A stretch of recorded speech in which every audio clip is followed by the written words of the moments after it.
नमस्कार, जय हिंद, जय भारत।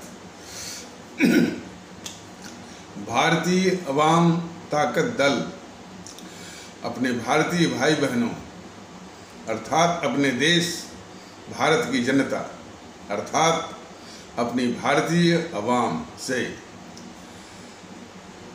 भारतीयता आधारित आपसी श्रद्धा, भारतीयता आधारित आपसी स्नेह, भारतीयता आधारित आपसी प्रेम, भारतीयता आधारित आपसी अखलाक मोहब्बत, भारतीयता आधारित आपसी सहयोग, भारतीयता आधारित आपसी सम्मान, भारतीयता आधारित आपसी एकता, भारतीयता आधारित आपसी भाईचारा तथा भारतीयता आधारित आपसी सद्भाव को समझने व उसे आत्मसात करके वैसा ही और उसी अनुसार आचरण एवं व्यवहार करने हेतु और इसके समस्त भारत में प्रचार प्रसार करने हेतु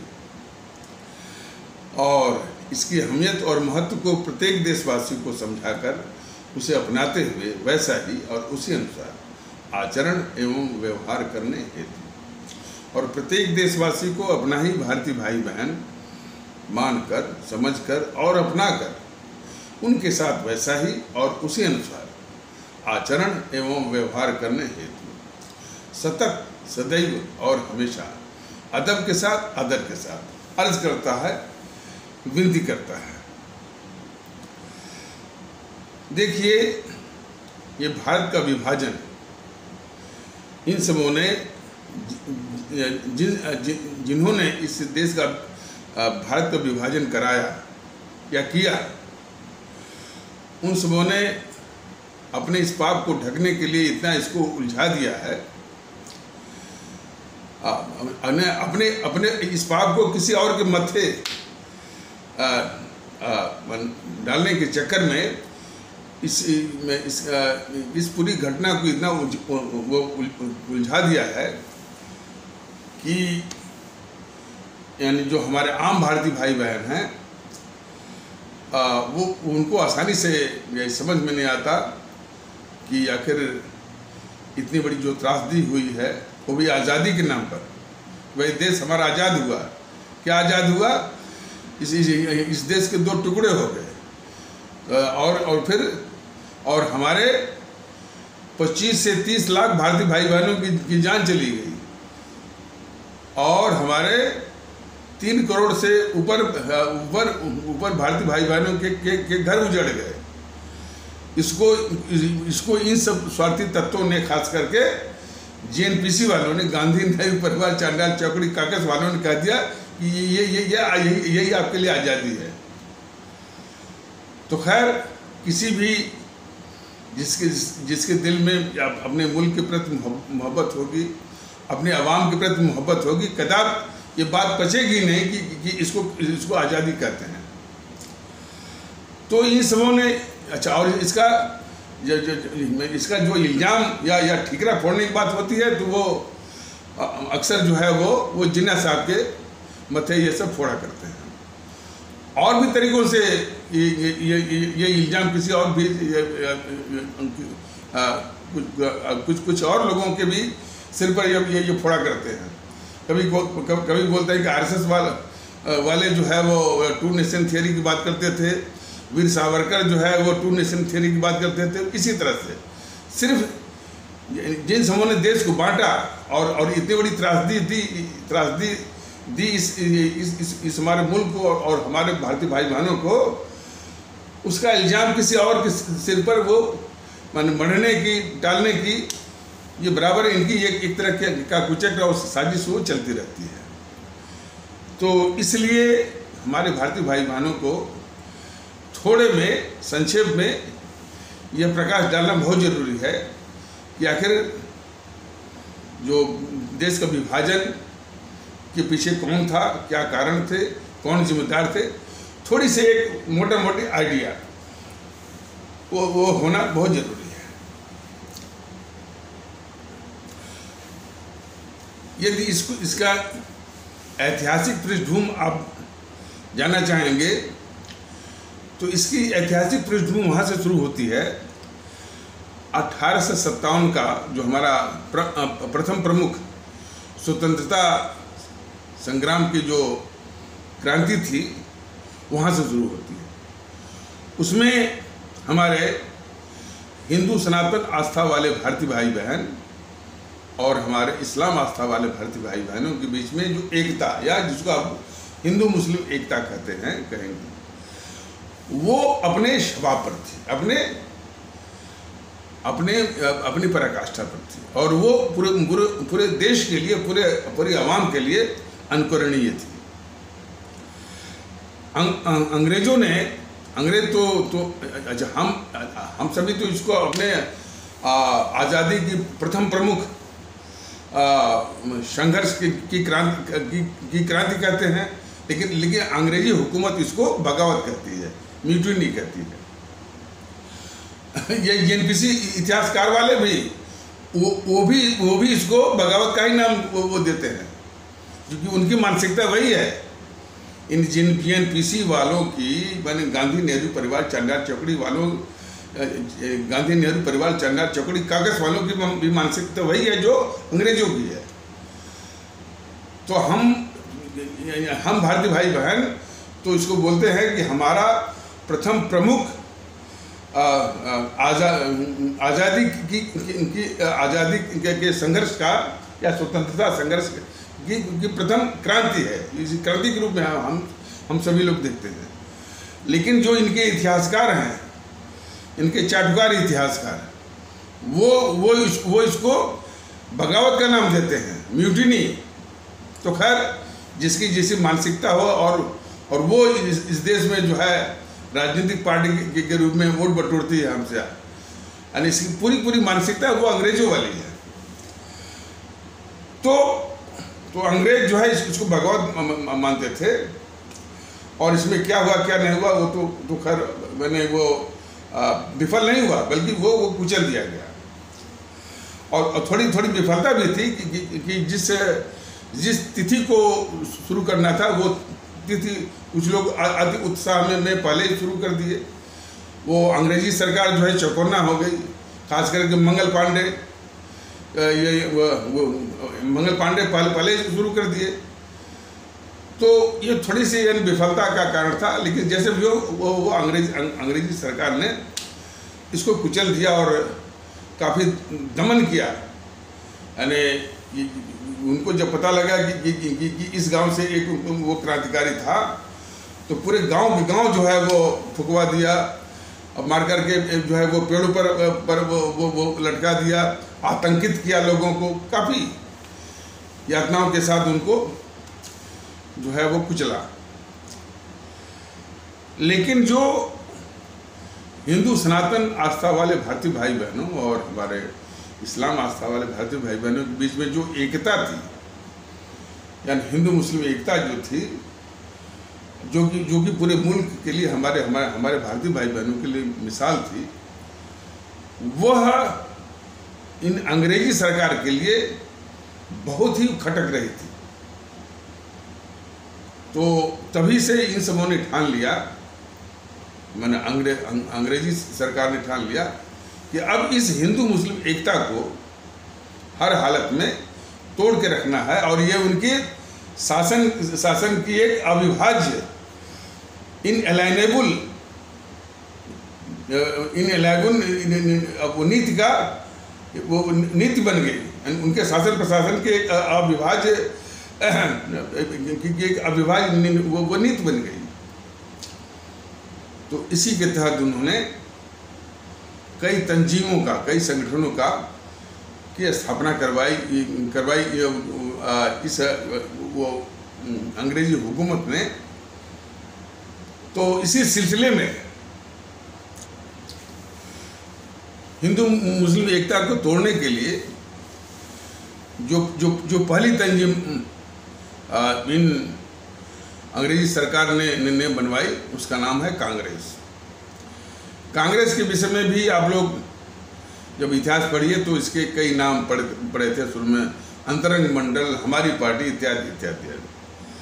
इसका संस्थापक था वो रिटायर्ड वो अंग्रेज कलेक्टर इटावा का उसका नाम था एओ ह्यूम।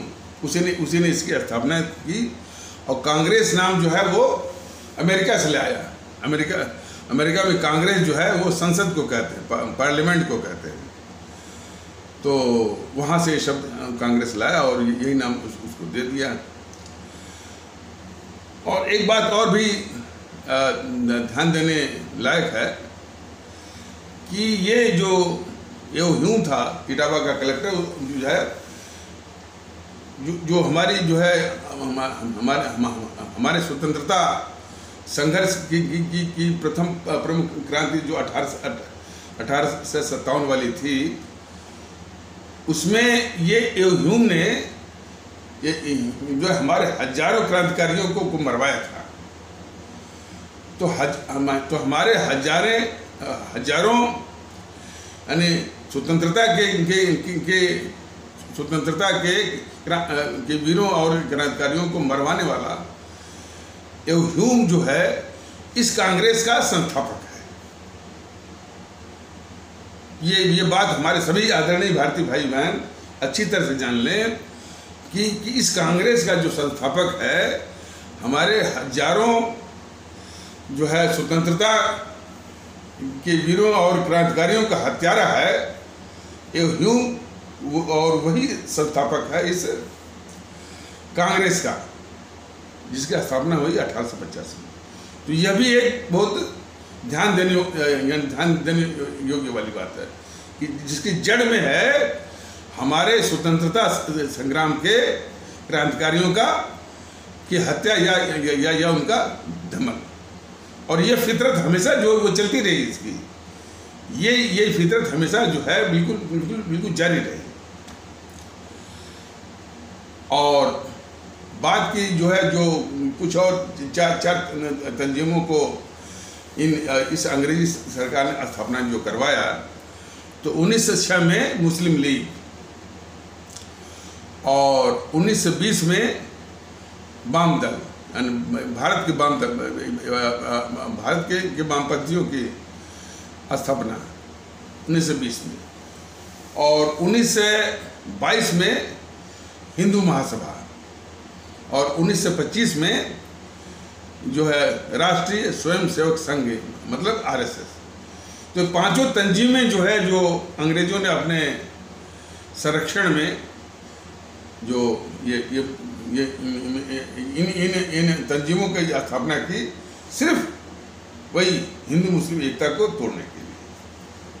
आज भी वही तंजीमें, कांग्रेस हो चाहे मुस्लिम लीग हो। अब मुस्लिम लीग तो मतलब खैर एक हिस्सा चला गया पाकिस्तान में, अब उसका नाम हो गया इंडियन यूनियन मुस्लिम लीग, IUML,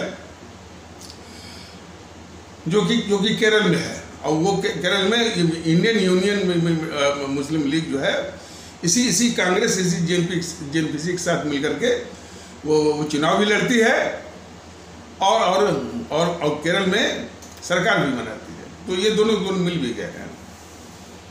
तो ये कांग्रेस, मुस्लिम लीग और ये वामपंथी और हिंदू महासभा और आरएसएस, ये सब इस जो एकता है, भारतीय एकता, और भारतीय एकता की जो रीढ़ कौन है, यानी हिंदू सनातन आस्था वाले भारतीय भाई बहन और हमारे इस्लाम आस्था वाले भारतीय भाई बहनों के बीच की एकता, मतलब हिंदू मुस्लिम एकता जो है वो हमारी भारतीय एकता की रीढ़ की हड्डी है, बैकबोन है, मेरुदंड है, स्पाइनल कार्ड है।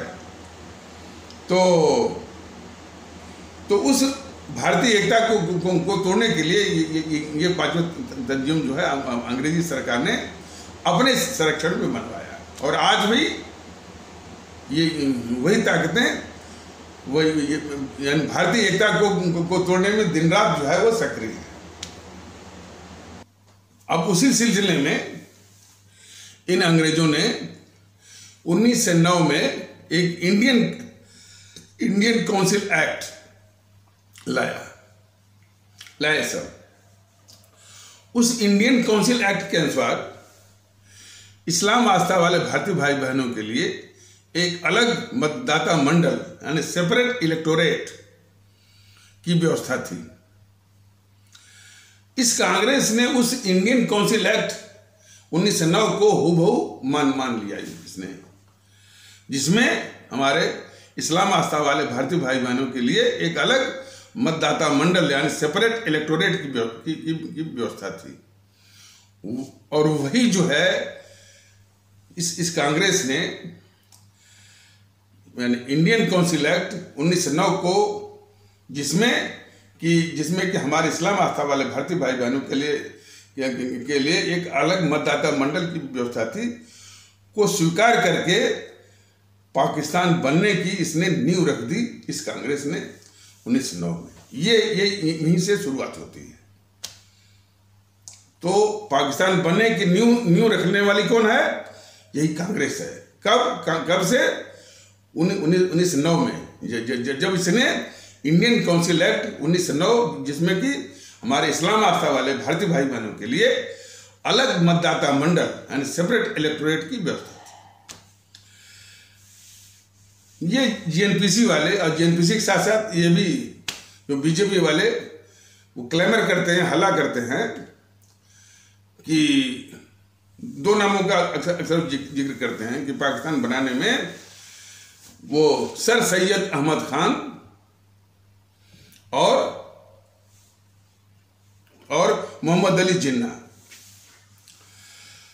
सर सैयद अहमद खान के 1872 के आसपास उनके बयानों को कोई भी पढ़े, वो हिंदू मुस्लिम एकता के बहुत बड़े समर्थक थे वो। लेकिन जब इस कांग्रेस जिसकी स्थापना हुई थी 1885 में, इस बात मुस्लिम लीग की जो स्थापना हुई 1906 वगैरह में, तो फिर वो बहुत निराश हुए और फिर जो है वो इस्लाम आस्था वाले भारतीय भाई बहनों के लिए जो है एक कॉलेज, उसका नाम था एंग्लो मोहम्मडन कॉलेज की स्थापना की। अब वो उसका वर्ष हमको नहीं याद है। तो एंग्लो मोहम्मडन कॉलेज की स्थापना की उनकी शिक्षा उक्षा के लिए। और वही एंग्लो मोहम्मडन कॉलेज जो है बाद में 1920 में आकर के अलीगढ़ मुस्लिम यूनिवर्सिटी बन गया। तो उन पर तो देश विभाजन का इल्जाम जो है ये जीएनपीसी वाले, गांधी नेहरू परिवार, चंद्रा चौकड़ी काकस वाले और बीजेपी भी उनके साथ रहती है कि पाकिस्तान या देश विभाजन के लिए सर सैयद अहमद खान जिम्मेदार थे। तो उनकी असलियत उनकी असलियत यह है कि 1872 में वो कट्टर समर्थक थे वो हिंदू मुस्लिम एकता के। और जब इन सबों की सर की फितरत देखा कांग्रेसियों की और मुस्लिम लीग की, तब वो जो है कुछ शैक्षणिक कामों में लग गए और उन्होंने एंग्लो मोहम्मडन कॉलेज की स्थापना की। बाद में वो वही 1920 में आकर के अलीगढ़ मुस्लिम यूनिवर्सिटी बन गया। दूसरा इल्जाम लगाते हैं ये मोहम्मद अली जिन्ना के ऊपर। तो हमारे सभी आदरणीय भारतीय भाई बहनों को जानना चाहिए कि लखनऊ अधिवेशन 1916, इसलिए कि 1907 सूरत अधिवेशन में ये कांग्रेस बढ़ गई थी दो खेमों में, नरम दल में, गरम दल में। 1907 के सूरत अधिवेशन में, फिर 9 साल बाद 1916 के लखनऊ अधिवेशन में फिर ये दोनों धड़े आपस में मिले। तो इन दोनों के मिलने में जो प्रमुख भूमिका निभाई थी वो हमारे लोकमान्य तिलक, जो हमारे लोकमान्य बाल गंगाधर तिलक और मोहम्मद अली जिन्ना, इनकी प्रमुख भूमिका थी। यानी जो है ने दोनों धड़ों को मिलाने में लखनऊ अधिवेशन 1916 में।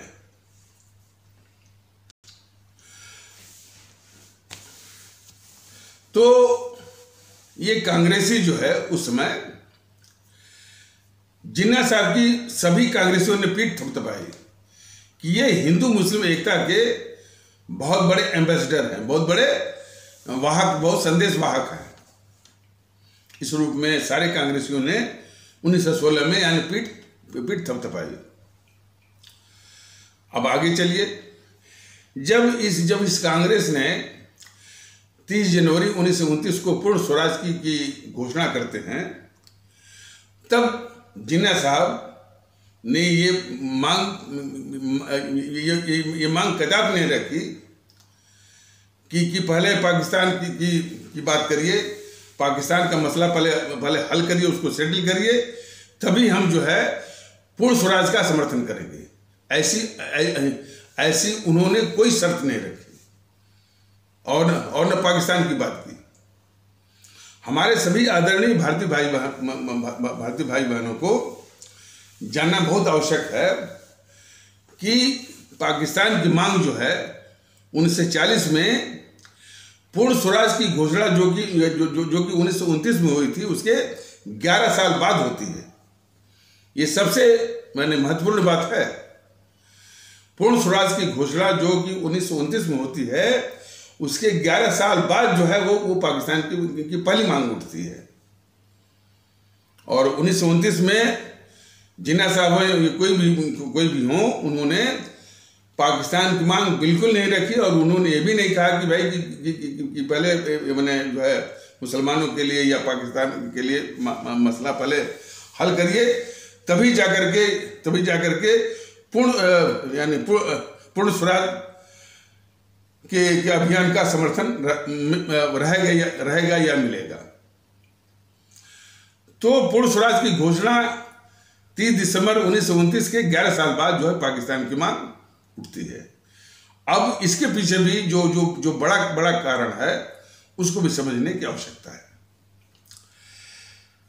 अंग्रेजों के शासन काल में ही जो है एक सीमित रूप में उसको लोकतंत्र का नाम देने के लिए अंग्रेजों ने जो है प्रांतीय चुनाव करवाए। कब जो है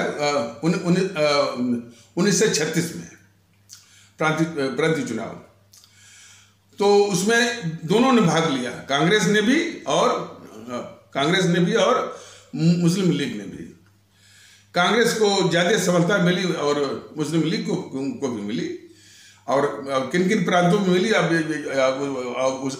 उसके विस्तार में न जा करके, और चुनाव के पहले इस कांग्रेस मुस्लिम लीग से समझौता किया था कि जहां पर दोनों दल जीतते हैं तो ये बगैर इसका ध्यान रखे हुए कि कौन मेजॉरिटी में कौन माइनॉरिटी में जीता है, दोनों मिलकर के सरकार बनाएंगे और चलाएंगे। लेकिन चुनाव बाद जो है कांग्रेस ने एक तरफा इस समझौते को तोड़ दिया, नंबर 1।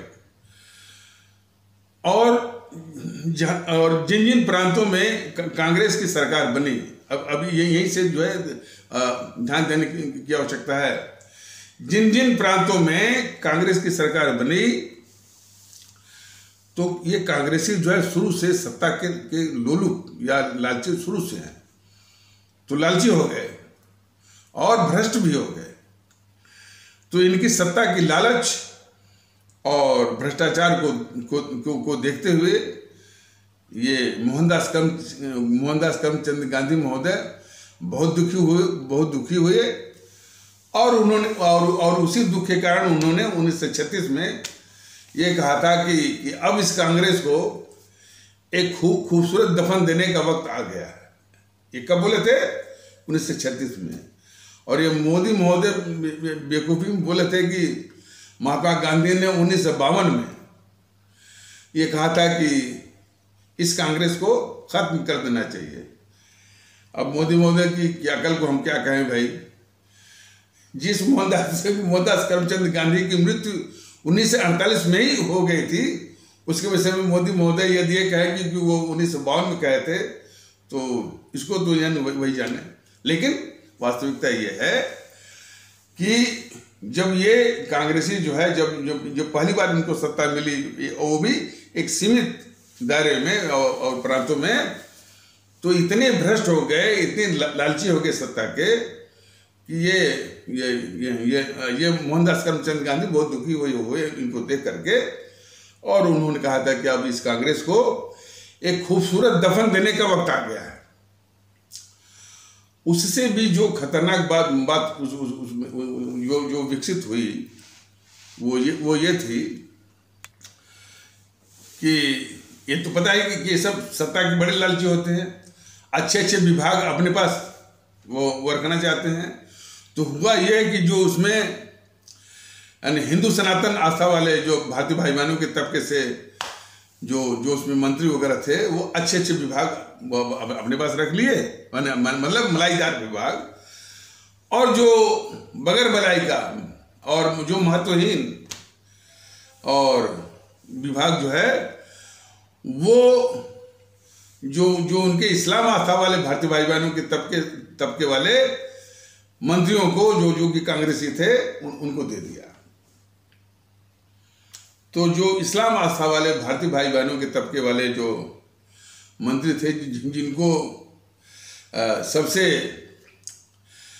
माने सबसे कम महत्व का विभाग, यानी सबसे कम मलाईदार मंत्रालय और विभाग मिले, इसको देख करके वो इस्लाम आस्था वाले भारतीय भाई बहनों के तबके से आने वाले कांग्रेसी नेता, मतलब कि माने जो मुस्लिम समाज से आने वाले कांग्रेसी नेता बड़ी सोच में पड़ गए। वो इस सोच में पड़े कि अभी तो पूरी हुकूमत जो है वो अंग्रेजों की है, तब ये हालत है कि ये मेरे साथ ऐसा बर्ताव कर रहे हैं, हमको जो है इस तरह से हाशिए पर ढकेल रहे हैं, जिसमें अंग्रेज चले जाएंगे और फिर जिसमें इनका ही शासन होगा, चूंकि ये मेजॉरिटी में रहेंगे, इनका ही शासन होगा, तो फिर ये हमारा हाल क्या करेंगे, ये सोच करके उनके नीचे की जमीन खिसक गई और वो सोच कर ढल गए। तो वो सोचे कि भाई अब इनके साथ जो है इस तरह से माने हिंसा में शासन करना जो है बिल्कुल असंभव है, इसलिए अपना खुद का इंतजाम होना चाहिए। तो 1936 के 4 साल बाद 1940 में, यानी यही भावना कि जब अंग्रेज चले जाएंगे तब ये जो है यानी मुस्लिम नेताओं का जो कि कांग्रेस में ही है, जब मंत्रालय का बंटवारा होगा तो ये हमको क्या करेंगे, किस और किस तरह के विभाग देंगे और क्या बर्ताव करेंगे, ये सोच करके जब उनका दिल दहल गया और उनके नीचे की जमीन खिसक गई, तब उन्होंने सोचा भाई अपना खुद का इंतजाम होना बहुत जरूरी है।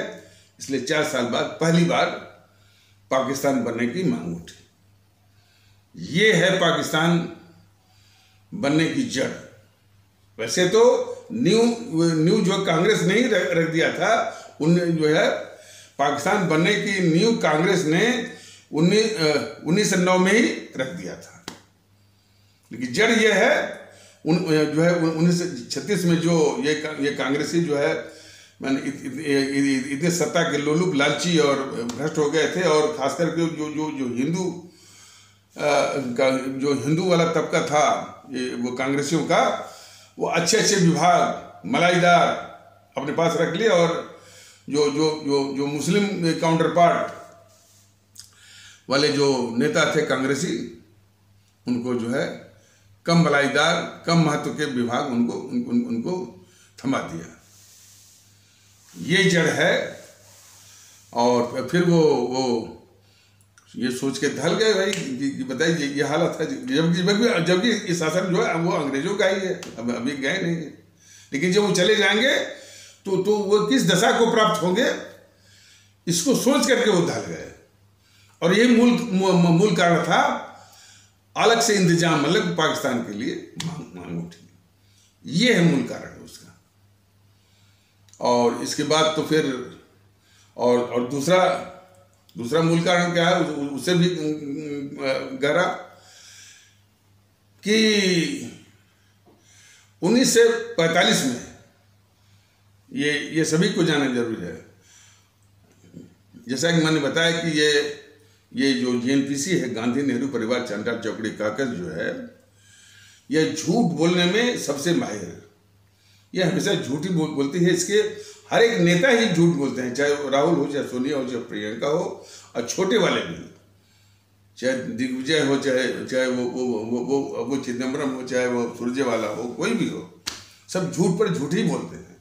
इसलिए हमने तो अपने आदरणीय भारतीय भाई बहनों को कहा था कि इनकी झूठ को सुन लीजिए और इस पर गौर मत करिए। वो ये इनका झूठ जो है कूड़ेदान के लायक ही होता है, और उसी कूड़ेदान में, डस्टबिन में इनकी बातों को डाल दिया करिए, बहुत आराम मिलेगा आप लोगों को। तो 3 झूठ तो बहुत बड़े ये बोलते हैं। अच्छा, अब ये झूठ जो है बीजेपी वाले नेताओं और प्रवक्ताओं के आगे दहाड़ के बोलते हैं। 3 झूठ, क्या 3 झूठ बोलते हैं? पहला झूठ कि हमने आज़ादी की लड़ाई और तुम कहाँ थे। हमने आज़ादी की लड़ाई लड़ी और तुम कहाँ थे। दहाड़ करके बीजेपी के लोगों को, बीजेपी के नेताओं और प्रवक्ताओं को बिगी बिली बनाते हैं कि हमने आज़ादी की लड़ाई लड़ी। ये तो भारतीय ओम ताकत दल ने अपने आदरणीय भारतीय भाई बहनों को बताया कि इस कांग्रेस ने आज़ादी की लड़ाई नहीं लड़ी। यह तो अंग्रेजी सरकार की मुखबिर, दलाल और चमचे की भूमिका इसने निभाया। आज़ादी की लड़ाई लड़ने का मुखौटा पहन करके, आज़ादी की लड़ाई लड़ने का मुखौटा पहने हुए यह अंग्रेजी सरकार की मुखबिर, दलाल और चमचा थे। तो ये एक झूठ और उसकी सच्चाई ये है। दूसरा झूठ ये है कि इनकी वजह से, इन कांग्रेसियों की वजह से, या खास करके जो 1942 वाला जो भारत छोड़ो आंदोलन है, उसी के कारण जो है अंग्रेज यहां से भागे। ये झूठ सब फैलाए हुए हैं कांग्रेसी, और उसी में ये बीजेपी वाले भी शामिल रहते हैं। देखिए, जितने झूठ ये फैलाए हुए हैं उसका पूरा साथ देती है बीजेपी। लेकिन अब जो सच्चाई सबके सामने आ रही है, भारतीय जनता दल ने तो बहुत विस्तार से भी बताया हुआ है। अब टीवी चैनलों पर भी ये सच्चाई कहने की वहाँ पर भी इस तरह के वाक़यात और इस तरह की हिम्मत वहाँ पर भी हो रही है कि अंग्रेज जो भागे हैं वह सिर्फ हमारे परम आदरणीय राष्ट्र महानायक, राष्ट्रभक्त शिरोमणि नेताजी सुभाष चंद्र बोस और उनकी आज़ाद हिंद फौज, और जो कि 60,000 सैनिक थे उसमें, और अंग्रेजी सेना के खिलाफ लड़ते हुए, यानी इस देश को आज़ाद कराने के लिए आज़ाद हिंद फौज की 60,000 में से 28,000 जवान जो है शहीद हो गए थे।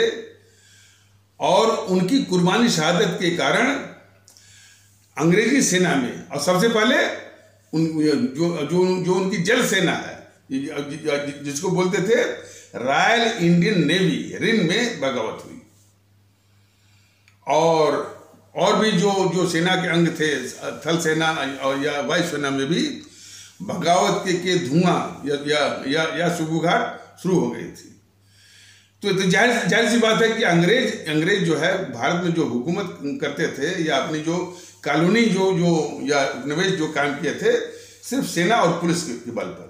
और जब सेना में ही बगावत हो जाए तो वो डर गए कि भाई ये सेना बगावत हो तो शासन करना बहुत दूर, वो खुद ही जो है सुरक्षित नहीं रह पाएंगे। तब उन्होंने यहाँ से जाने का फैसला किया। और ये सच्चाई जो है, खुद जिसने यानी सत्ता सौंपने का या आज़ादी देने का जो अधिनियम पास करवाया, जो ब्रिटेन का प्रधानमंत्री क्लेमेंट एटली ने खुद जो है वो स्वीकार किया, कबूला इस बात को। उसने इस तथ्य को कबूला, और ये तब ये प्रकाश में आया जबकि वो देखिए ये 1947 या 46 के आसपास वो प्रधानमंत्री था क्लीमेंट एटली, और उसी ने इंडियन इंडिपेंडेंस एक्ट जो है 1947 का जो है वो पास करवाया था। और उसमें ये प्रस्ताव था कि अंग्रेज जो है 1948 में छोड़ेंगे।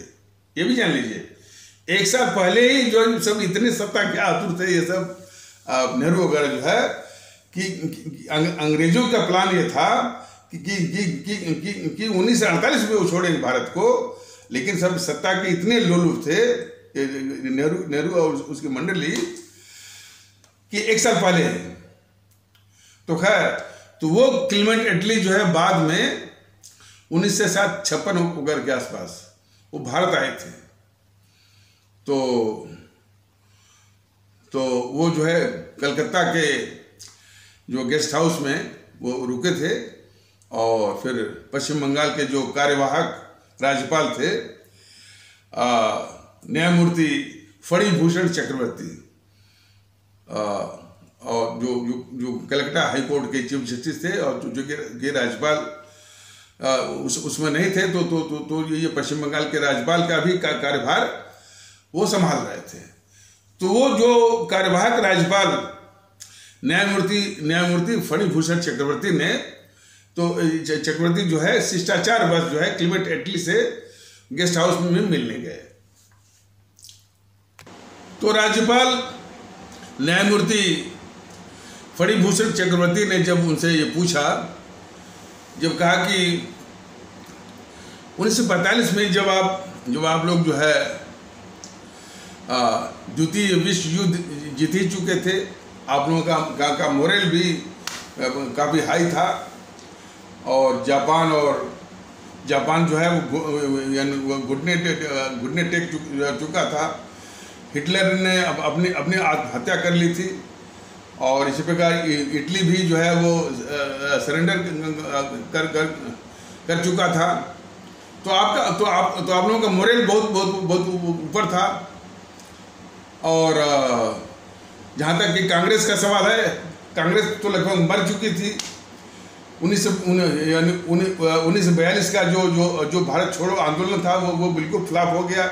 सब जब तुरंत वो गिरफ्तार हो गए, और इसके बाद जो है जब छूटे तो अब अपने घरों में अपना घाव जो है वो जो है वो सालाने लगे, अपने आराम करने लगे। तो लगभग कांग्रेस लगभग वो मर चुकी थी।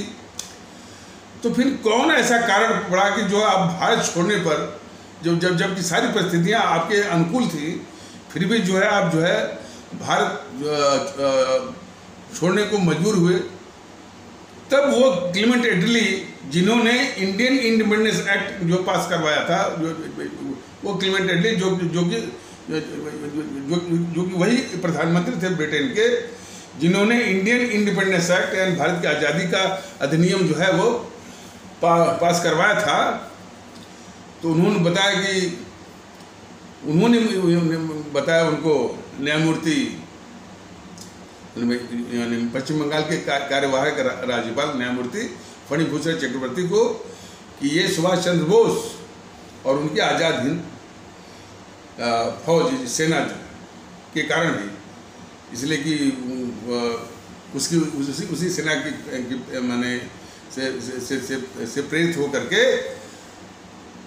ये फौज में खास करके वो नेवी में रॉयल इंडियन नेवी रिंग में बगावत शुरू हो गई। तो वही मुख्य कारण था। तो फणी भूषण चक्रवर्ती जो कार्यवाहक राज्यपाल थे, उनसे उनकी जिज्ञासा शांत नहीं हुई। तो उन्होंने पूछा कि तो फिर ये गांधी का क्या रोल था आप लोगों के यहाँ से भागने का। तो उसने व्यंग्यात्मक रूप से थोड़ा सा मैंने मुस्कुराते हुए ये जो व्यंग में जो मुस्कुराते हैं ना, उसको अंग्रेजी में राइल कहते हैं, WRYL, राइल करते हुए, मुस्कुराते हुए बोला कि कम से कम मिनिमल ये स्वीकारोक्ति है क्लेमेंट एटली प्रधानमंत्री, जिसने कि भारत की आज़ादी का अधिनियम जो है वो पास करवाया था 1947 में। तो ये सच्चाई है। अब ये सच्चाई वो सबके सामने आ गई है। कहने का मतलब कि जो ये झूठ फैला हुए थे ये कांग्रेसी, कि अंग्रेज भागे हैं जो 1942 का भारत छोड़ो आंदोलन के कारण, और उसी पर पूरा माहौल पूरे देश में पूरा छा गए कि हमारी वजह से अंग्रेज भागे, हमारी वजह से अंग्रेज भागे। गाना भी बना दिया कि दे दी हमें आज़ादी, बिना खड्ग बिना ढाल, साबरमती के संत तूने कर दिया कमाल। अब इस गाने को सुनते ही मन में कितनी घृणा आती है, कितना नौसिया आता है, कितनी उबकाई आती है इस गाने को सुनते ही, कि किसकी वजह से अंग्रेज भागे, और ये गाना चला रहे हैं कि दे दी हमें आज़ादी, बिना खड्ग बिना ढाल, साबरमती के संत तूने कर दिया कमाल है। तो ये सच्चाई रही कि भाई सिर्फ हमारे सुभाष चंद्र बोस और उनके आज़ाद हिंद फौज के कारण ही अंग्रेज इस देश से भागने को मजबूर हुए। और तीसरा झूठ कि ये 15 अगस्त 1947 को आज़ादी मिली। 15 अगस्त 1947 को जो है जो अभिलेख हैं, जो कि नेशनल आर्काइव्स में आपको मिल जाएंगे, राष्ट्रीय संग्रहालय में आपको मिल जाएगा, वो जो आज़ादी नहीं मिली है, मैंने ट्रांसफर ऑफ पावर, सत्ता का हस्तांतरण, वो भी डोमिनियन स्टेटस के रूप में मिला है। हालांकि तो डोमिनियन स्टेटस दोनों को मिला था, भारत को भी पाकिस्तान को भी। तो वो तो डोमिनियन स्टेटस जो है वो खारिज कर दिया उसने, जिन्ना ने। लेकिन वो डोमिनियन स्टेटस चलता ही रहा कब तक? जब तक भारत का संविधान जो है 26 जनवरी 1950 को लागू नहीं हुआ। उसके लागू होने के बाद तब जाकर के जो डोमिनियन स्टेटस मिला था 15 अगस्त को, वो चलता रहा। तो आज़ादी नहीं मिली, माने सत्ता का हस्तांतरण, और वो भी डोमिनियन स्टेटस के रूप में। तो सब ये जो बिल्कुल झूठ बोलते रहे। तो आ जाइए जो है पाकिस्तान बनने की जो है के कारण। तो एक तो कारण था कि जो 1936 में चुनाव हुए थे, और चुनाव में जब सरकार बनने की बात थी तो जो हिंदू तबके से जो कांग्रेसी नेता थे, अच्छे विभाग, मलाईदार विभाग लेकर के सबसे कम मलाईदार या महत्व के विभाग या मंत्रालय जो है वह जो मुस्लिम तबके से आए हुए उन कांग्रेसी नेताओं को थमा दिए। और उनमें बहुत एक दहशत हो गई कि भाई इस तरह से तो नहीं चलेगा। वो भी जबकि अभी हुकूमत का वो अंग्रेज़ों का है। जब अंग्रेज चले जाएंगे, जब इनका होगा तो हमारा जो है किस तरह से हाल करेंगे, ये सोच करके वो बहुत ढल गए थे। इसीलिए अलग व्यवस्था के, अलग निजाम के रूप में पाकिस्तान की मांग उठी 1940 में पहली बार। तो जब 1945 में अंग्रेज जाने के लिए मन बना लिए, वो भी मतलब सुभाष चंद्र बोस और सुभाष चंद्र बोस की जो आज़ाद हिंद फौज के कारण। तो इस बात को ये दोनों मोहनदास करमचंद गांधी और जवाहरलाल नेहरू ने सूंघ लिया कि अब अंग्रेज जाने वाले हैं। तो अब इन दोनों ने और अंग्रेज भी मैंने वो सोच कर ढल गया कि भाई मान लीजिए बगावत हो जाती है, बड़े पैमाने पर हो जाती है, तो यहाँ से मतलब कि सत्ता का हस्तांतरण तो बहुत दूर की बात, यानी सुरक्षित बच पाना भी बड़ा मुश्किल हो गया था इन अंग्रेजों का। तो अब बड़ी सोच पड़ गई भाई कि अब यदि यहाँ से जाना भी पड़े तो एक सुरक्षित रास्ता चाहिए, सुरक्षित गलियारा चाहिए। यहाँ से जाने के लिए। तो इन सबों ने सोचा कि भाई जो नेहरू है और गांधी से अच्छा कोई ऐसा हमको जो है एक सेफ पैसेज या सुरक्षित गलियारा, सुरक्षित रास्ता कोई दे नहीं सकता। तो यही अंग्रेज जो है ये मोहनदास करमचंद गांधी से बोले कि भाई नेहरू को जो है वो सत्ता मिल सकती है, लेकिन वो तब मिलेगी कि नेहरू जो है वो कांग्रेस का अध्यक्ष होगा और हम जो है एक अंतरिम मंत्रिमंडल बनाएंगे। और उस मंत्रिमंडल, और ये कब की बात है, 1946 की बात है। तो 1946 में जो है मैंने सत्ता के हस्तांतरण की प्रक्रिया शुरू करनी है और उसमें एक अंतरिम मंत्रिमंडल बनेगा और उस अंतरिम मंत्रिमंडल का एक प्रधानमंत्री होगा और वो प्रधानमंत्री वही होगा जो कि उसमें कांग्रेस का अध्यक्ष होगा।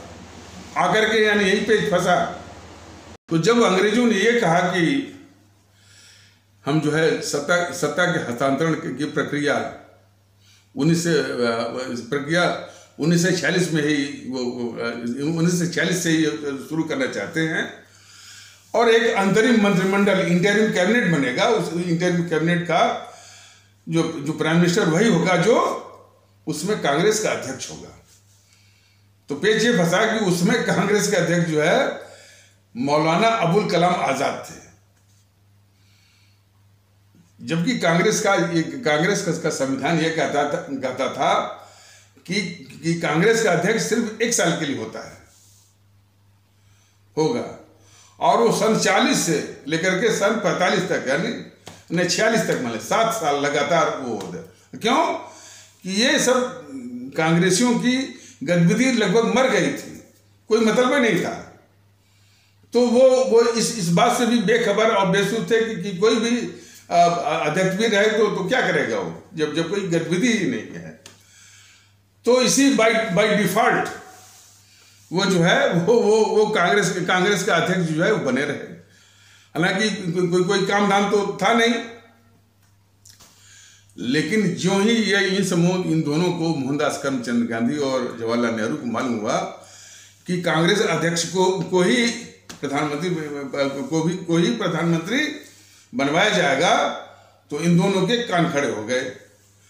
तो गांधी ने वो आनंद फानन में वो गया ये गांधी जो है यानी मोहनदास करमचंद गांधी जो है मौलाना आजाद जी के पास गया कि अब आप इस्तीफा वो दे दीजिए। और एक बात उसने और कहा कि आप इस्तीफा तो दीजिए ही, साथ में सार्वजनिक रूप से घोषणा भी करिए कि मैं नेहरू के पक्ष में मैं ये इस्तीफा दे रहा हूँ। मौलाना आजाद ने अपनी आत्मकथा में अपनी ऑटोबायोग्राफी में लिखा है कि भाई ये गांधी आके हमसे बोला कि भाई इस्तीफा भी दीजिए और सार्वजनिक रूप से घोषणा भी करिए कि मैं नेहरू के पक्ष में नेहरू के लिए ये इस्तीफा दे रहा हूँ। तो मौलाना आजाद ने उस अपनी आत्मकथा में लिखा कि हमने उस गांधी की ये बात तो मान ली कि हमने इस्तीफा दे दिया, लेकिन सार्वजनिक रूप से हम घोषणा करें कि नेहरू के पक्ष में हम जो है इस तरह के इस्तीफा मैं दे रहा हूँ। ये मेरी आत्मा जो है ने गवाही नहीं दी हमको, या मेरी आत्मा ने जो है इसका समर्थन नहीं किया। तो वो जो है सार्वजनिक रूप से वो घोषणा नहीं किया जो कि मोहनदास करमचंद गांधी चाह रहा था। तो खैर अब जो है मौलाना आजाद के कांग्रेस अध्यक्ष पद के इस्तीफे के बाद अब जो है कांग्रेस अध्यक्ष पद के चुनाव की प्रक्रिया बड़ी तेज हो गई और कांग्रेस अध्यक्ष पद के चुनाव को इस बात को ध्यान में रखते हुए क्या कि जिस कांग्रेस अध्यक्ष को बनाया जाएगा, मतलब जिसका चुनाव होगा, मतलब जो कांग्रेस अध्यक्ष बनेगा वही अंतरिम मंत्रिमंडल का प्रधानमंत्री होगा, यानी इंटरिम कैबिनेट का प्राइम मिनिस्टर होगा। इस बात को ध्यान में रखते हुए तो कांग्रेस के संविधान के अनुसार कांग्रेस के राष्ट्रीय अध्यक्ष के चुनाव के लिए प्रांतीय इकाइयां जो है प्रस्तावित करती थी। तो 15 प्रांतीय इकाइयों में से 12 ने समर्थन दिया था सरदार पटेल के पक्ष में। ये मानते हो कि भाई कि सरदार पटेल ही जो है वो कांग्रेस अध्यक्ष बनेंगे और वही जो है अंतरिम मंत्रिमंडल के प्रधानमंत्री होंगे। इस बात को ध्यान में रखते हुए और 2 या 1 दो भी हो सकता है, एक भी हो सकता है, वो जो है सीता वीरमैया पट्टा वीरमैया के पक्ष में दो या 1 प्रांत से आया था। इस प्रकार 2 या 1 मतलब दो या 1 हम इसलिए कह रहे हैं, मान लीजिए 2 समर्थन आया था सीता वीरमैया पट्टा रमैया के पक्ष में, मतलब 2 आया था तो जेबी कृपलानी के पक्ष में एक आया था। और यदि एक ही आया इनके सीता वीरमैया पट्टा रमैया के पक्ष में तो दो इकाइयों से जेबी कृपलानी के पक्ष में आया था। तो ये तस्वीर थी कि 15 में से 12 जो है वो सरदार पटेल के पक्ष में कि वही कांग्रेस के अध्यक्ष बने और वही इसके बाद देश के पहले प्रधानमंत्री बने। कब की बात है? 1946 की बात है, जबकि वो एक अंतरिम मंत्रिमंडल बना करके इंटरिम कैबिनेट बना करके सत्ता का हस्तांतरण करना था। तो 15 में से 12 सरदार पटेल पक्ष में, 1 या 2 जो है वो सीता वीरमैया पट्टा रमैया के पक्ष में, 1 या 2 जो है जेबी कृपलानी के पक्ष में। नेहरू के पक्ष में एक भी इकाई ने समर्थन नहीं किया था। अब ये जो है बहुत बड़ी समस्या हो गई इस मोहनदास करमचंद गांधी और नेहरू के लिए। फिर जब वो कार्य समिति की जो बैठक हुई तो ये परंपरा उसी जमाने की है जो यानी मोहनदास करमचंद गांधी के जमाने की। तो फिर अब वो इन लोगों से इस्तीफा लेने की का षड्यंत्र इसने शुरू कर दिया। तो इस्तीफा लेने के लिए वही पहले से लिखाया कि मैं नेहरू के पक्ष में ये इस्तीफा दे रहा हूं। तो इसने जो है अब इसको गद्दार कहा जाएगा। गद्दार इसलिए कि जिसके पक्ष में कोई कांग्रेसी नहीं हो ऐसे आदमी को बिठाने की साजिश कर रहा था ये मोहनदास करमचंद गांधी। और फिर कितना बड़ा अभिशाप बन गया इस देश के लिए, और उस अभिशाप का दंश जो है अब तक ये देश झेल रहा है, उसको ये बिठाने की साजिश कर रहा था मोहनदास करमचंद गांधी। इसलिए अब इसको एक घोर गद्दार कहा जाएगा।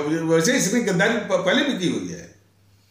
1913 में ही अंग्रेजों की सहायता के लिए 1913 में ही जो है जो प्रथम विश्व युद्ध शुरू हुआ था। तो प्रथम विश्व युद्ध में अंग्रेजों की सहायता के लिए अंग्रेजी सेना में भारतीयों को इसने भर्ती करवाया और अंग्रेजों ने इसको उपाधि दी इसी चमचागिरी के इनाम में।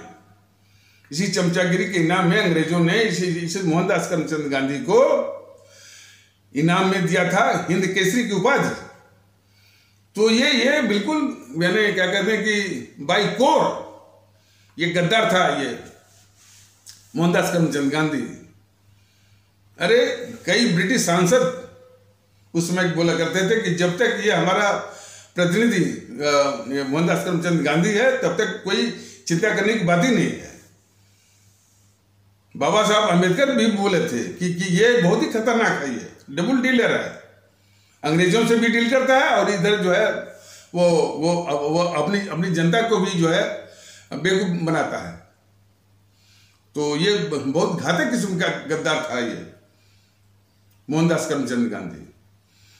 और फिर जब सत्ता का जिसमें हस्तांतरण हो रहा था तो सिर्फ उस नेहरू के पक्ष में, जो नेहरू तो खैर कितना बड़ा अभिशाप हुआ यह तो देश देख ही रहा है, जिसके पक्ष में एक भी कांग्रेसी नहीं, और खुद ये मोहनदास करमचंद गांधी खुद कांग्रेस का ही प्राथमिक सदस्य भी नहीं था ये, तो वो वही घिनौना तरीका कि सबसे इस्तीफा वो लेने लगा। तो इनसे तो ले ही चुका था, सीता भी रमैया, पट्टा भी रमैया से, जेबी कृपलानी से, सरदार पटेल ने नहीं दिया था।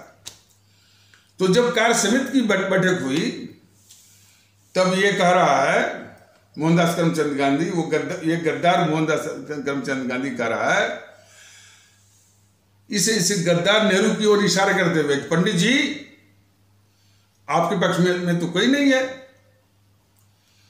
तो ये गद्दार नेहरू इस गद्दार मोहनदास करमचंद गांधी को यह नहीं कह रहा है कि भाई जब मेरे पक्ष में कोई नहीं है और सभी लोग जो है समर्थन कर रहे हैं, सभी लोग समर्थन कर रहे हैं सरदार वल्लभ भाई पटेल के पक्ष में, तो इन्हीं को बनने दीजिए कांग्रेस अध्यक्ष और इसके बाद जो है देश का प्रधानमंत्री। सर झुकाए रहा वो, कोई जवाब नहीं दिया। यह ध्यान ध्यान देने योग्य बात है।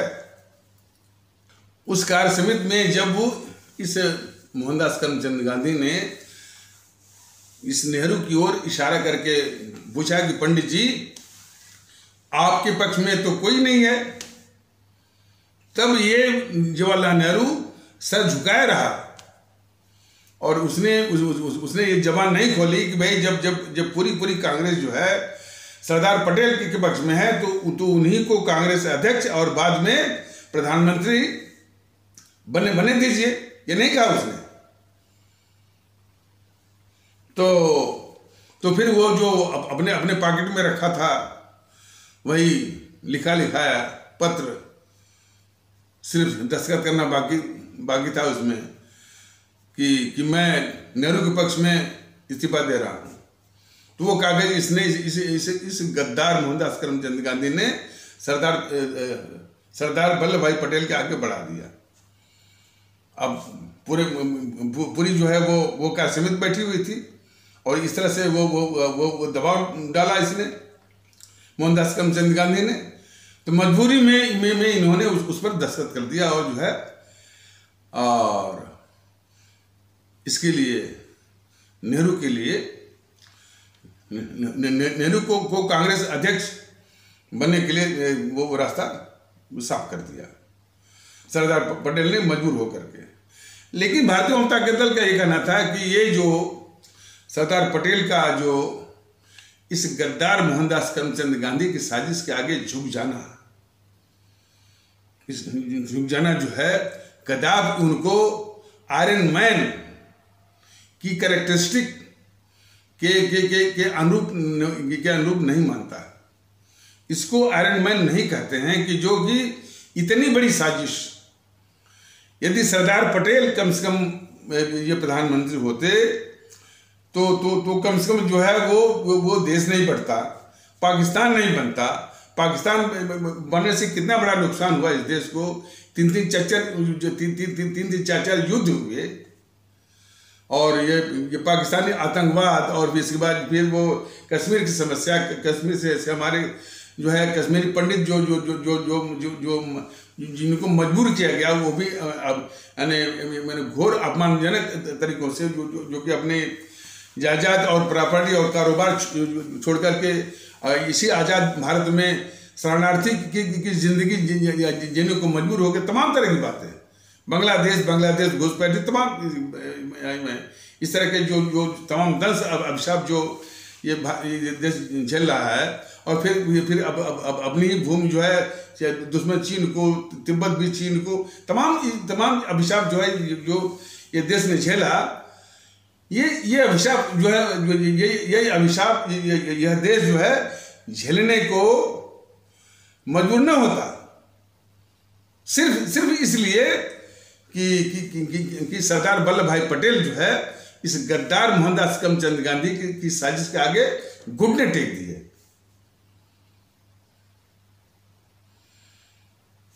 आयरन मैन तो हमारे जो है सुभाष चंद्र बोस थे, उसके किसी साजिश के आगे वो झुके नहीं।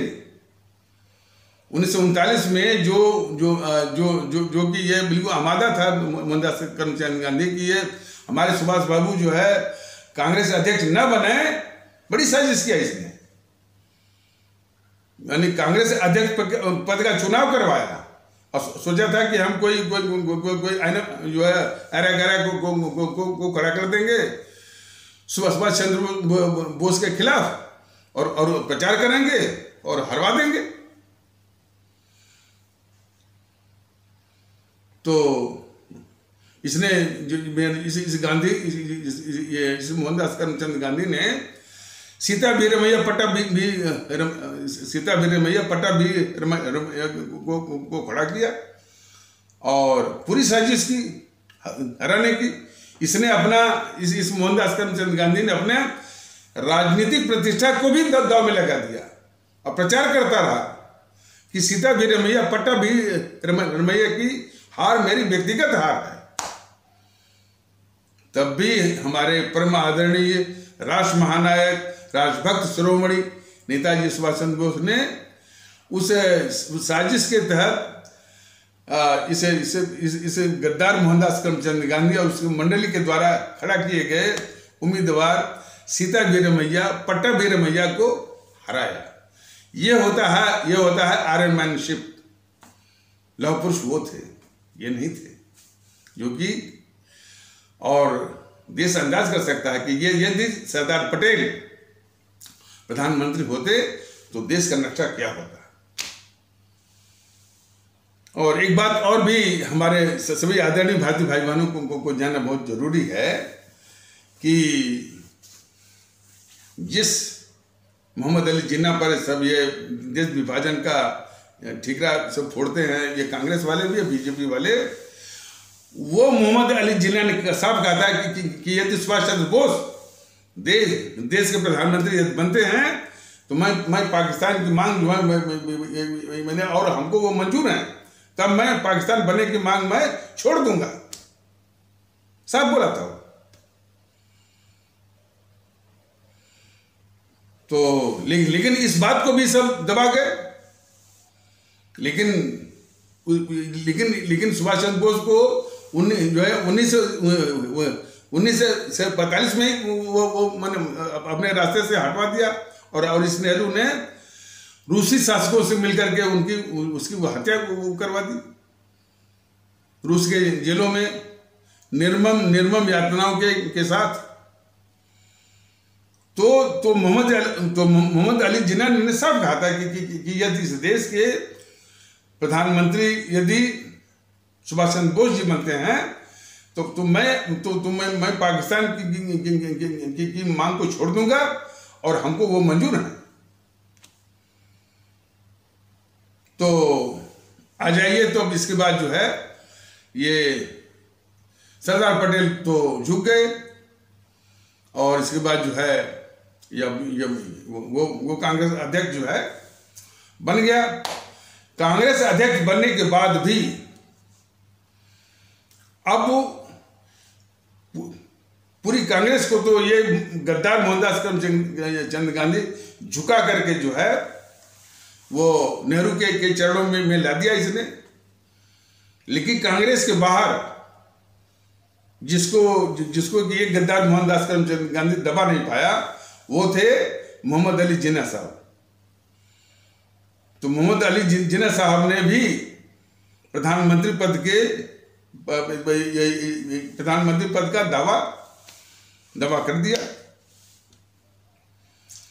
तब ये हुआ कि भाई तब ये तिगड़ी जो है कौन, माउंटबेटन, मोहनदास करमचंद गांधी और ये नेहरू बड़ी चिंता में पड़ गए कि भाई अब तो दावा तो उसने भी किया हुआ है, जिन्ना ने भी। तब ये माउंटबेटन बोला कि अब तो इस नेहरू को प्रधानमंत्री बनाने का बस एक ही रास्ता बचा है कि इस देश को बांटा जाए। हालांकि बांटने की मंशा अंग्रेजों की भी थी, अंग्रेजों की ही थी, अंग्रेजों की भी थी कि एक तो इन सबों ने जो है 565 रियासतों में को अंग्रेजों ने बिल्कुल आज़ाद छोड़ दिया था कि चाहिए तो आप जो है वो भारत में मिलिए या पाकिस्तान में मिलिए या आज़ाद रहिए, स्वतंत्र रहिए।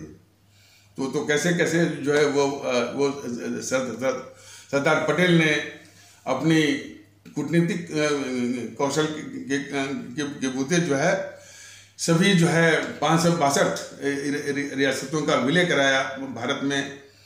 3 जो नहीं हो रहे थे, खास करके जूनागढ़, हैदराबाद और जम्मू कश्मीर, इसको भी साम दाम दंड भेद से भी मिलाया। ये देश ने देखा होगा। तो फिर अंग्रेज इस बात को सोच रहे थे कि फिर इसको बांटा जाए, कम से कम जो ये झगड़ा चल रहा है जिन्ना का और नेहरू का। तो जब जिन्ना साहब ने भी दावा कर दिया प्रधानमंत्री पद के लिए, तो माउंटबेटन ने इन दोनों से कहा, मोहनदास करमचंद गांधी और जवाहरलाल नेहरू से, कि अब तो नेहरू को प्राइम मिनिस्टर बनाने का बस एक ही रास्ता बचा है कि इस देश को बांटा जाए और एक छोटा सा टुकड़ा जो है उस जिन्ना के मुंह में डाल करके उसको खामोश कराया जाए, उसको चुप कराया जाए। बस एक ही रास्ता बचा है देश बांटने का। तो देश बांटना तो माउंटबेटन वो अंग्रेज भी चाहता था, वो अंग्रेज भी चाहता था देश बांटने को, लेकिन उसका इल्जाम अपने कंधों पर लेना नहीं चाह रहा था। तो कह रहा भाई, यानी हम जो है देश बांटने का प्रस्ताव जो है वो देश बढ़ने का या विभाजन का की बात हम तभी मानेंगे जबकि ये प्रस्ताव कांग्रेस की ओर से आया। यानी कांग्रेस खुद जो है देश विभाजन का प्रस्ताव पास करे। जब ये खबर जनता में गई, जनता ने बहुत राहत की सांस ली। जनता को ये मालूम हुआ कि भाई ये कांग्रेस ठीक है, इसने आज़ादी की लड़ाई नहीं लड़ी, ये अंग्रेजी हुकूमत की मुखबिर, दलाल और चमचा बनी रही, लेकिन देश बांटा जाए ऐसा कांग्रेस कभी नहीं कर सकती। और किसी को भी किसी को भी विश्वास नहीं था जनता में, आवाम में, कि कांग्रेस ऐसा भी कर सकती। अब इधर जब ये देश बांटने की बात आई तो उसी समय लाल किले में आज़ाद हिंद फौज पर ये अंग्रेज जो है मुकदमा चला, मतलब उनका ट्रायल कर रहे थे, मतलब उन पर मुकदमा चला रहे थे। और जिन पर मुकदमा चला रहे थे तो उसमें आज़ाद हिंद फौज के 3 सेना उपाध्यक्ष यानी लेफ्टिनेंट जनरल थे, और तीनों जो है यानी तीनों अलग अलग समुदायों से। एक जो है वो हिंदू सनातन आस्था वाले भारतीय भाई बहनों के तबके से थे, एक जो है इस्लाम आस्था वाले भारतीय भाई बहनों के तबके से थे, और एक जो है सिख आस्था वाले भारतीय भाई बहनों के तबके से थे। तो जो हिंदू सनातन आस्था वाले भारतीय भाई बहनों के तबके से जो सेना उपाध्यक्ष या लेफ्टिनेंट जनरल थे, तो वो लेफ्टिनेंट जनरल थे सहगल साहब, लेफ्टिनेंट जनरल सहगल साहब। और जो इस्लाम आस्था वाले भारतीय भाई बहनों के तबके से थे लेफ्टिनेंट जनरल, वो थे लेफ्टिनेंट जनरल शाहनवाज साहब।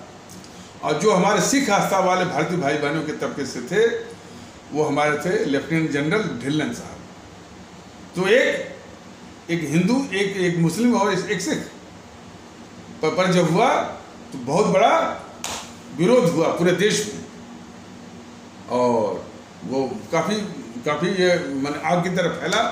और पूरी एकता, हिंदू मुस्लिम सिख पूरी एकता की लहर पूरी दौड़ गई पूरे देश में। तो कांग्रेस की एक कद्दावर नेता थी अरुणा आसिफ अली, तो इन्होंने चिट्ठी लिखा इस गांधी को कि गांधी जी देखिए, इसमें एकता की काफ़ी माने एकता का काफ़ी भाव और उसकी लहर दौड़ रही है पूरे देश में, क्यों नहीं इस एकता का इस्तेमाल जो है हम भारत यानी भारत के ऊपर जो है विभाजन का जो खतरा है उस खतरे को टालने के लिए इस एकता का इस्तेमाल करें और एक अभियान छेड़ें, एक आंदोलन करें और धरने पर भी बैठ जाएं इस एकता का इस्तेमाल करते हैं। तो उन्होंने चिट्ठी लिखा अरुणा आसिफ अली ने इस गांधी को। गांधी के मन में क्या था? नेहरू को सत्ता दिलाने के लिए, और नेहरू को सत्ता दिलाने के लिए जैसा कि माउंटबेटन ने उसको बताया था कि देश को बांटना ही पड़ेगा, तो उसके मन में था देश को बांटना। अरुणा आसिफ अली करें कि नहीं भाई देश न बटे, तो बहाना इसने क्या किया, कह रहा कि जो आप हिंदू मुस्लिम एकता की बात कर रही हैं ना, वो हिंदू मुस्लिम एकता नहीं है, ये तो हिंदू और मुसलमान जो है दीवारों पर हाथ मिला रहे हैं। उसने जो अंग्रेजी में जो जवाब दिया था अरुणा आसिफ अली को, उसने लिखा था, this is not an unity among Hindus and Muslims, they are joining hands at the barricades only, यानी वो दीवारों पर हाथ मिला रहे हैं। तो गांधी के इस पत्र के जवाब में वो जो नेत्री थी अरुणा आसिफ अली, इन्होंने फिर चिट्ठी लिखा इस गांधी को कि ठीक है, यदि हिंदू और मुस्लिम दीवारों पर ही हाथ मिलाते हैं तो इन दोनों में एकता यहीं से आरंभ होती है। मतलब उन्होंने कहा कि if the Hindu and Muslims are joining hands at the barricades, the unity among them commences from here itself, यहीं से शुरू होती है। फिर इस चिट्ठी का जवाब वो नहीं दिया, इसलिए कि उसका मंसूबा था देश को बांटना, देश को बांट करके उस जो एक प्रतिद्वंदी हो गए थे, जिन्होंने दावा किया था प्रधानमंत्री पद का, जो वो जिन्ना साहब को मुंह में एक टुकड़ा डाल करके उनको शांत करना। जिन्ना साहब जो है वो विभाजन के लिए तो जिम्मेदार नहीं है, लेकिन जो जिन्ना महोदय अविभाजित भारत के प्रधानमंत्री पद का दावा जिन्होंने किया था, वो भारत के एक छोटे से टुकड़े पर क्यों खामोश हो गए, क्यों चुप हो गए, और यह उनकी सबसे बड़ी भूल थी। विभाजन के लिए तो वो जिम्मेदार नहीं है, लेकिन यदि वो शांत ना हुए होते, कहते कि नहीं भाई हमको ये सब नहीं चाहिए, तो शायद जो है विभाजन नहीं होता, ये भी है। तो खैर ये ब्लंडर है उनका। तो इन समूह के मंसूबों में मतलब कि गद्दार मोहनदास करमचंद गांधी और गद्दार जवाहरलाल नेहरू और माउंटबेटन में था कि देश को बांट करके ही जो है नेहरू को प्रधानमंत्री बनाने का रास्ता जो है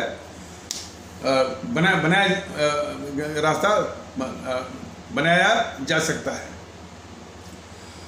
लेकिन इसके लिए उसने कहा, अच्छा एक बात और ध्यान देने वाली बात है कि यह है इसके मन गद्दार मोहनदास करमचंद गांधी, मन देश का गद्दार, भारत का गद्दार मोहनदास करमचंद गांधी के मन में था देश को बांटना। अभी मैंने सारी बातें जो बताई हैं उसके अनुसार, लेकिन वो मुंह से क्या बोलता रहा कि पाकिस्तान मेरी लाश पर बनेगा। देखिए इसकी धोखेबाजी। मन में मंसूबा है कि नेहरू को प्रधानमंत्री बनाने के लिए देश को बांटना जरूरी है, जैसा कि इन सबों की आपस की मंत्रणा थी माउंटबेटन और नेहरू और गांधी की। लेकिन मुंह से क्या बोलता रहा कि पाकिस्तान मेरी लाश पर बनेगा। और तभी से जब से माने पाकिस्तान की मांग उठी थी 1940 से बोलता था पाकिस्तान मेरी लाश बनेगा, पाकिस्तान मेरी लाश बनेगा, पाकिस्तान जब बने तो मेरे शरीर के 2 टुकड़े कर देना। ये उसका नाटक चलता रहा, धोखेबाजी चलते रहे। तो जब ये कहता रहा कि पाकिस्तान मेरी लाश पर बनेगा, तो देश के लोग भरोसा करते थे इसके ऊपर। ऐसी बात नहीं है कि भाई ये बुढ़ा जिद्दी है, ये कुछ भी करेगा, जो कह रहा है कि पाकिस्तान इस लाश पर बनेगा तो अपने इस बात को निभाएगा और उसको निभाने के लिए ये धरने पर बैठ जाएगा, आमरण अनशन पर भी बैठ जाएगा, अपनी जान भी दे देगा। लेकिन जो ये कह रहा है कि पाकिस्तान मेरी उसकी लाश पर बनेगा तो इसको निभाएगा। लेकिन लोगों को क्या मालूम कि उसके मन में क्या पल रहा था। और उसने उसने भारत का विभाजन करवा दिया। उसने इस गद्दार मोहनदास करमचंद गांधी ने 15 अगस्त 1947 को देश का विभाजन करवा दिया, पाकिस्तान बनवा दिया। और जाके मारा कब? 30 जनवरी 1948 को, 7 महीने बाद। ये तो जिस देश ने और जिस देशवासियों ने, भारतीय भाई बहनों ने इसके ऊपर भरोसा किया कि भाई जो कह रहा है उसको निभाएगा और पाकिस्तान नहीं बनने देगा या भारत का विभाजन नहीं होने देगा, इसने जो है हमारे भारतवासियों का या देशवासियों का इसने भरोसा तोड़ा, विश्वासघात किया। इतना बड़ा विश्वासघात किया इसने, इसे गद्दार मोहनदास करमचंद गांधी ने। ऐसे विश्वासघाती को ये सब बोलते हैं कि ये सत्य का पुजारी है। बताइए, जिसने देश को बांट दिया वो राष्ट्रपिता है। बताइए, और देश को बांटने के कारण हमारे 25 से 30 लाख लोगों की जान गई, लोगों ने अपनी जान गंवाई। यानी उसकी हत्या का जिम्मेदार था ये मोहनदास करमचंद गांधी। उसको अहिंसा का पुजारी, ये विडंबना देखिए ना आप लोग। तो बात वहीं पर आ गई कि हालांकि चूंकि देखिए हो सकता है कि इसी एपिसोड में ये कवर ना हो, पूरा ना हो, आगे आने वाले एपिसोड में ये कहा जाएगा। इसलिए कि पाकिस्तान, भारत का विभाजन, पाकिस्तान पर तमाम इन समूह ने झूठ बोल करके जो है सिर्फ विभाजन करने वाले यही दोनों हैं, या तीनों का लीजिए, यही तीनों हैं, गद्दार मोहनदास करमचंद गांधी, गद्दार जवाहरलाल नेहरू और माउंटबेटन। लेकिन कितनी बड़ी साजिश करके वो किसी और के ऊपर, मुख्यतः जो है वो जिन्ना साहब के ऊपर, और कभी कभी जो आरएसएस के ऊपर, कभी कभी जो है वो सावरकर के ऊपर, ये साजिश चल रही है इन दोनों की, जीएनपीसी वालों की भी और बीजेपी वालों की। लेकिन इसको साफ करना बहुत जरूरी है। इतना बड़ा अभिशाप, इतना बड़ा दर्द जो झेल रहा है ये विभाजन का, और उसके ये दोनों अपराधी मोहनदास करमचंद गांधी और जवाहरलाल नेहरू, इनको बचाने की कितनी बड़ी साजिश, और उसका इल्जाम जो है कि किसी और के मतलब पर मरने की जो साजिश, इसको समझना हमारे देशवासियों को बहुत जरूरी है। पाकिस्तान जो बना वो पड़ोसी के रूप में नहीं, बल्कि हमारे भारत विरोधी अंतर्राष्ट्रीय साम्राज्यवादी ताकतें उनकी गोद में जाके बैठाई है पाकिस्तान, और भारत विरोधी अंतर्राष्ट्रीय साम्राज्यवादी ताकतों ने इस पाकिस्तान का भरपूर इस्तेमाल किया भारत के खिलाफ, और भारत को जो है चाकू चलाने में, उसका भारत का खून बहाने में, उसको ब्लीड करने में। इस अमेरिका ने क्या क्या हथियार नहीं दिए इस पाकिस्तान को, भारत के खिलाफ युद्ध करने के लिए। ये दंश है, और इस दंश के पीछे सिर्फ जो है यही गद्दार मोहनदास करमचंद गांधी और गद्दार जवाहरलाल नेहरू जिम्मेदार थे। तो चूंकि ये एपिसोड लंबा ना होने जाए तो अभी यहीं पर तो देश की जनता ये समझ रही थी कि कांग्रेस भले ये जो है आज़ादी की लड़ाई का मुखौटा पहन करके अंग्रेजी हुकूमत की मुखबिर दलाल और चमचा की भूमिका निभाती रही, लेकिन देश बांटने का वो हमारे भारतीय भाई बहनों के जहन या उनकी कल्पना में नहीं आ रहा था। और ये भी सही है, आज भी